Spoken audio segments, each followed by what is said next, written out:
Hi అక్క, మీరు video ఎలా ఎడిట్ చేశారో చెప్పండి అంటూ చాలామంది అడుగుతున్నారు. నేను ఎలా రికార్డ్ చేస్తానంటే, ముందు విడ్మా యాప్లో వెళ్ళి అక్కడ నాకు కావాల్సిన వీడియోస్ అయితే సెలెక్ట్ చేసుకుంటాను.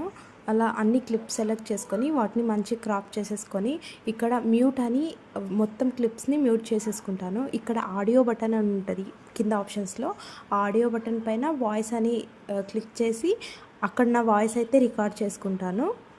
ఎక్కడి వరకు రికార్డ్ చేశానో దాని పక్కన అక్కడ క్లిక్ చేసి మళ్ళీ ఆడియోలోకే వెళ్ళి అందులో ఇప్పుడు మ్యూజిక్ అని ఉంటుంది, అక్కడ వెళ్ళి లోకల్ మ్యూజిక్స్ మనం బయట నుంచి ఎక్స్ట్రాక్ట్ చేసుకున్న మ్యూజిక్ అయితే యాడ్ చేసుకుంటాను. దాన్ని కూడా క్రాప్ చేసేసుకొని పెట్టుకొని ఇప్పుడు వెళ్ళి వీడియో ఎండ్ వరకు ఎలా అడ్జస్ట్ అవుతుందో అడ్జస్ట్ చేసేసుకొని తర్వాత వీడియోని ఎక్స్పోర్ట్ చేస్తే అది గ్యాలరీలో సేవ్ అవుతుంది. అగస్త్య రంగులే